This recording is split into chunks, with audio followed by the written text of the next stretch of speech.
Баршаңызға қайырлы күн, сіздермен Айгерім, менің каналыма қош келдіңіздер.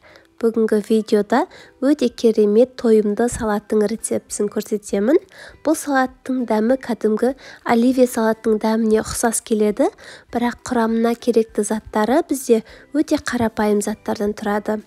Ең алдымен тауықтың төс етін суда қайнатып алып, оны осы видеода көріп тұрғандарыңыздай ұзынша етіп турап аламыз.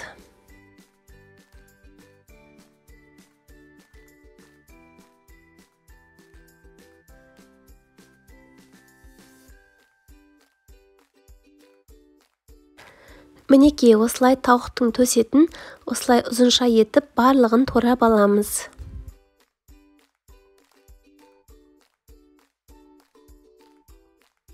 Келесі сырды да дәл солай ұзынша етіп тураймыз. Бізде кез келген сыр ала берсеңіздер болады. Ең бастысы турағанға ыңғайлы болса болғаны.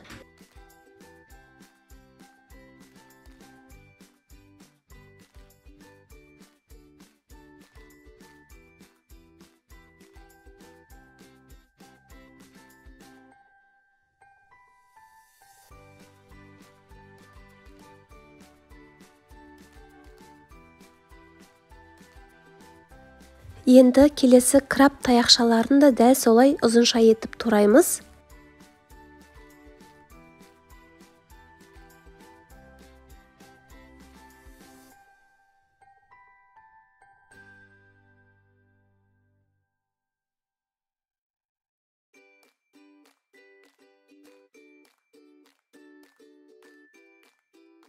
Енді бізге қайнатылған жұмыртқа қажет болады. Оның бізге тек қана сырты ғана қажет. Ортасын алып тастаймыз. Жұмыртқаның ағын да дәл солай ұзынша етіп турап аламыз.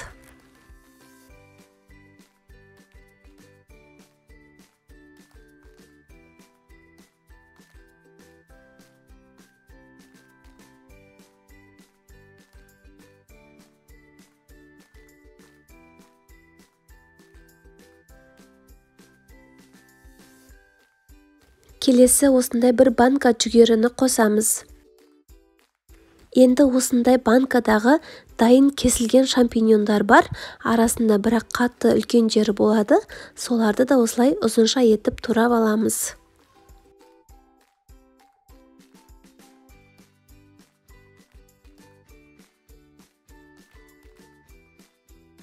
Мінекей, барлығын кесіп турап алдық. Енді дәміне қарай тұзымызды қосып, және де майонезімізді салып, жақсылап араластырамыз. Осымен біздің салатымыз дайын. Міне қыздар, қарап отырсаңыздар, ешқандай да көп затты қажет етпейді. Және де барлығы дайын заттар, алып тек қана турай саласыздар. Бұл жерде тек қана тауықтың еті мен жұмыртқаны ғана қайнатсаңыздар болды. Енді осымен біздің салатымыз дайын болды. Дәмі деген енді керемет, тойымды салат деп айтсақ та болады. Дәмі кәдімгі оливье салатқа ұқсас. Оливье салаттан жалыққан болсаңыздар, осы салатты дайындап көріңіздер. Қонақ шақырған кезде қонаққа ұсынсаңыздар, ол кісілерге де ұнайды деген сенімдемін. Құрметті қыз-келіншектер, астындағы подписаться батырмасын басып, менің каналыма тіркеліп алыңыздар. Сіздермен болған Айгерім, келесі видеоларда кездескенше.